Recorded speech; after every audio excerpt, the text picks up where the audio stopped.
And welcome to Ladyada. Hey everybody, and welcome to my desk. We're right in the middle of the holidays, so you'll notice we don't have our Wednesday shows, but we'll be back in the new year real soon. We've Before been you know posting it, up more content per day than ever. yes, well, it's because we have so much time to work on hardware, but we're doing also holiday festive stuff, and of course, relaxing. So for the holidays, I'm trying to get through a whole bunch of especially display-based and LED-based boards that I've been kind of like procrastinating on doing. So far, I've got the new Sparkle Motion boards. We go to the overhead. I'll show those off. So the prototypes arrived. So I did try to get these up and running during the show, but I'm having something about my access point just being funky because it works on a different access point, but not the one in this room, and I don't know. And I'll figure it out and report back because I just have to recompile WLED to have debug output because the default one doesn't, and it's like really really hard to know what's going on without the debug output. It's like, is it failing to Yeah, MDNS? Is it failing to access point? It's like, I don't that's know. really useful. Maybe we should tell. Is there instructions somewhere where folks can learn how to do this? Yes, but it's like you have to install Platform IO. Now you need to use Studio Ugh. Code. Now you have to All right. configure your Maybe we'll different. make a guide. No, it's like that's why I was like, I'm gonna do this later, like after the baby's asleep. It Yeah. is definitely like baby asleep style work. Okay, so this is the WD board that I've been using so far, the Sparkle Motion board. It's been working great. It's been running a 60 by 60 LED matrix grid that we put Mr. Spock on, and other animated GIFs using xLights. It's been cool. We'll have more tutorials. The USB PD stuff has been working good. The DC power has been working. And then for big displays, I power them separately. The outputs, I tested the microphone, the IR. It's actually like pretty much all working. I might do a run of like 100 boards, just get them in the shop and see how people like them. iSquared is a little tougher to test again. It requires recompilation if you want to use it within WLED. I also want to do a board definition within Espressif. We also have a logo now, so I can actually like get the PCBs out the door.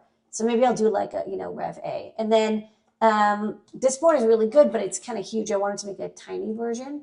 So this is like a really compactified version of the same board. It still has, a JST 3-pin and a JST 4-pin connector. It only has two shifted outputs. You don't get like a terminal block because I wanted to make it really slim. So you get 5 volts only in ground. There's no USB PD. There's no 12 volt or 24 volt support. It's meant for 5 volt pixels only.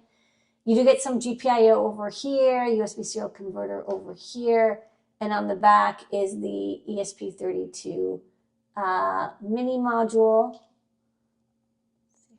It's like sunny here today. 5 amp fuse, shifted outputs, and it's just much, much, much smaller. But like a lot of that is just not supporting 12 volts. Like the moment you have 12 volt power, everything gets really complicated because now you need a buck converter for the 3 volt, and then you need like voltage selection, and you need a much bigger fuse and stuff. So this is a tiny little Sparkle Motion board. And then last week I got these like off the shelf. Wish I have another sample here for those who did not tune in last week. So I got like samples of like plug and play ready to go. This has USB in, and then it has like, these LED pixels. This is kind of like, plug and play. You don't have to think. This is not WLED. This is a Bluetooth, not really FCC certified, I'm sure, controller. And you use the app and you just power to the USB, and then you can like set modes. There is a really crummy microphone and an infrared input. And I was like, oh, well, maybe I can design a board that would fit into this package. And you can see like I put the button in the same location, and the infrared is kind of sort of in the same location, and then wires would come out here. And I don't think it'll actually fit because I did like a really rough, quick job of this. But I could like just see sort of kind of, does it like, at least I got the holes in the right location maybe. But there's there's this little mounting tab I need to, I think something's blocking it. So I forgot there's a little mounting nibbit on the back. But it would be something like this. So it doesn't quite close because there's something blocking it, but same idea. And then, yeah, the button works. So I have to figure out what case I would use. I wouldn't necessarily even use this case. I got some samples on the way of some enclosures that might work, but I thought this would be really fun to have a WLED board that would just fit into a little USB plastic enclosure. And then for people who want to do like small projects, I like that it would be enclosed. It's translucent, so infrared can still get in. And there's enough like airflow in here that you would be able to get the audio working as well. So that's 2 designs. And then another thing I'm working on is I have some round displays. I've been needing to get round displays into the store for a long time. Yeah, well, you have all those graphics we made, and then we were doing our factory move and we pressed pause on it. But I have a lot of cool round graphics, like eyeballs and washing machines. One cool project that we wanted to do was an IoT washing machine notifier. So it'll spin on your desk. It'll look like the washing machine spinning, and then when it's done, it stops. So you just glance over at it. Lots of ways to do that. This is a very popular display. I've seen a lot of people use this as a 1.3-inch 240 by 240 SPI display. It has a FPC connector on the back with what's called 4-wire SPI.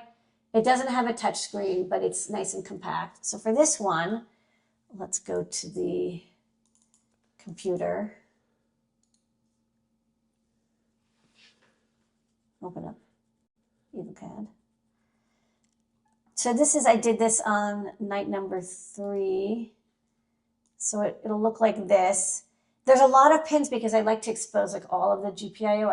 I try not to do like, well, one thing I like to do is I like to have, basic top. I like to have a micro SD card slot. And then I have iSpy up here. So if you want to have solderless connectivity. But I like to have 3.3 volt output, which, kind of isn't that necessary. And then because I have a SD card, I need SD card select and MISO. So that's 2 pins. And then I like to give reset and backlight. So it's a lot of pins. So that's why there's like a, kind of a long connector on the bottom here. But I think, with 2 mounting holes, it'll be okay to use with like most layouts. And it's not, given that if you look at the design on the overhead, it has this little like thing that sticks out. You kind of have to have something at the bottom anyway. So that's that design. And then I got these other samples, and these are kind of interesting. They're 360 by 360, 1.8 pixel, and they come in 2 versions. One is just the plain TFT, but this one comes with a capacitive touch display, which I think is pretty sweet. And so you see that there's the kind of standard, if you use a capacitive touch, they have a separate FPC for the capacitive touch, and it's soldered on and then taped down.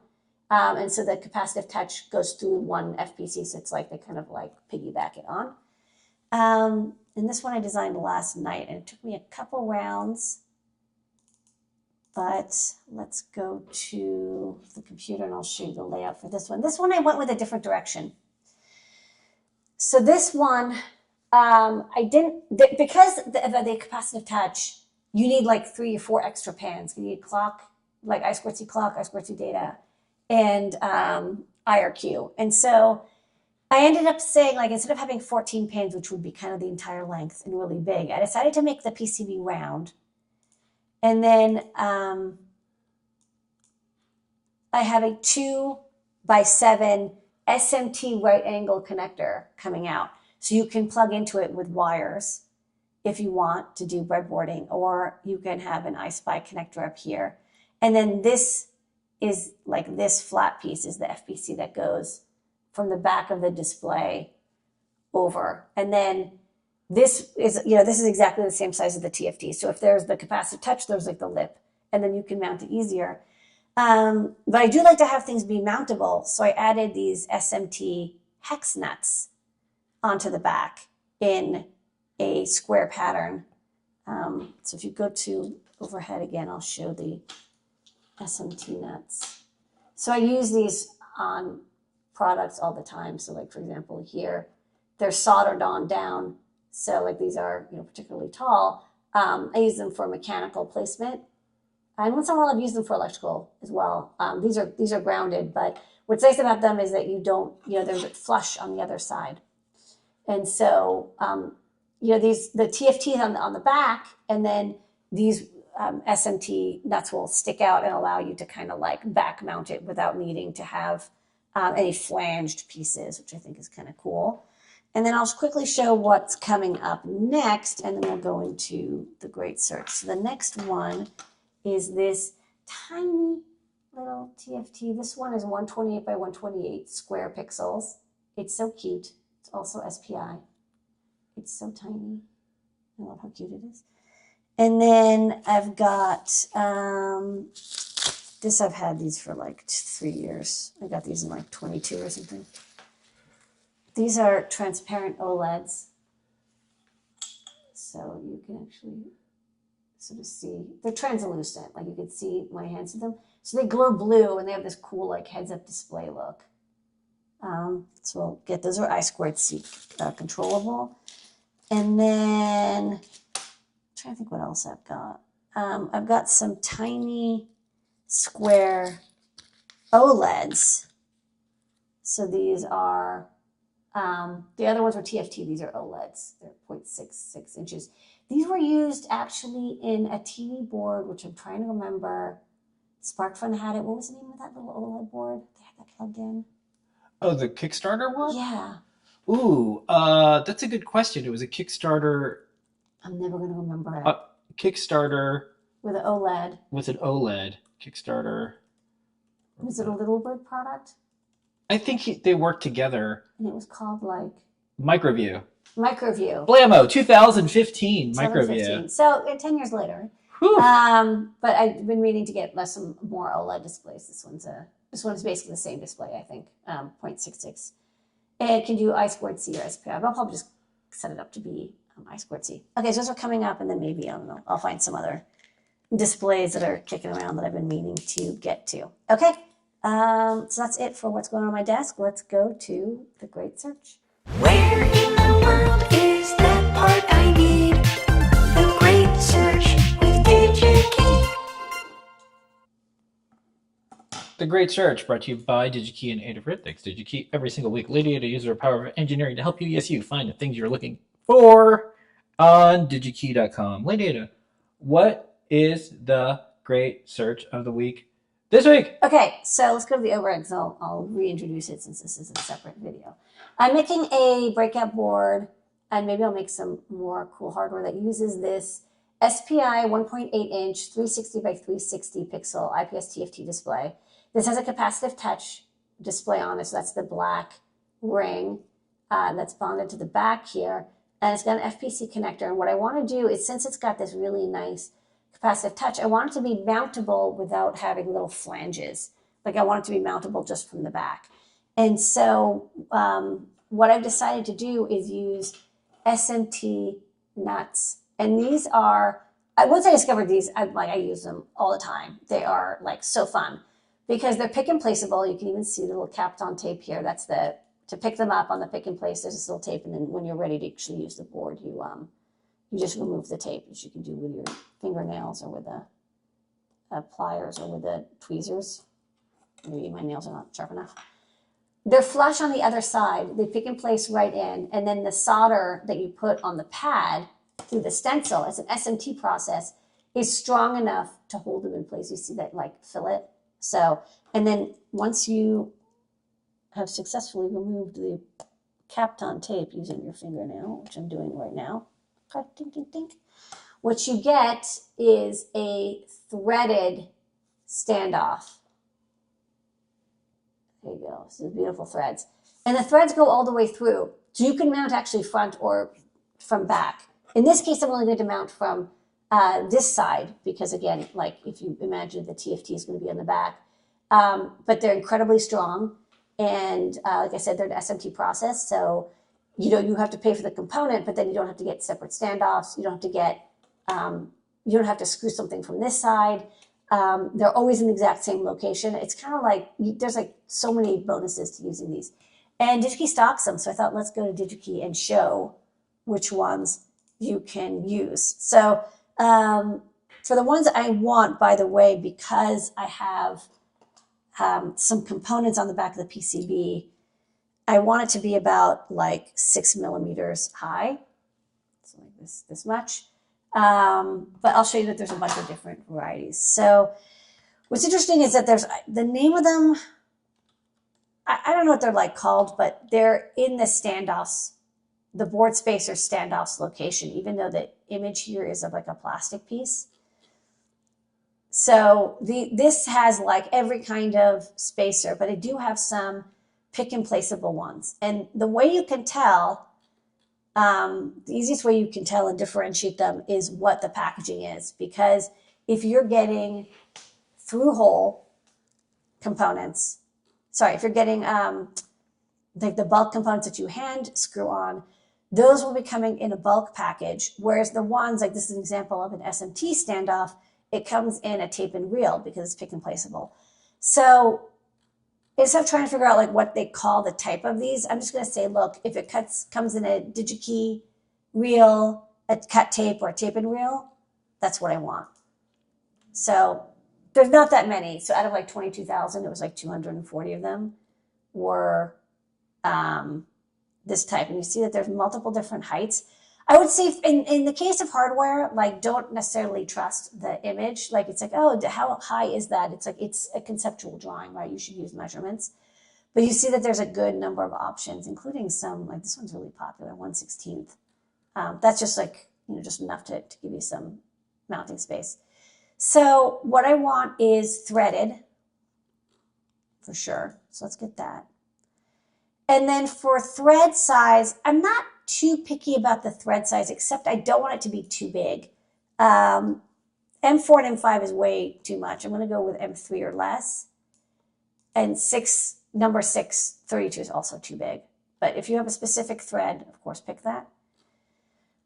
And then the height. So, these come in a variety of different heights. The thread and height, there is like, some for the really tall ones, sometimes you'll get bigger threads. I like the idea of an M2 one. That's kind of cute. It's very compact, but I want 6 millimeter height. So the between board height, let's go down to 6. I can go maybe up to 10 millimeters. I don't want to go more than that. So let's see what's available. And yeah, basically I can choose, do I want imperial or metric?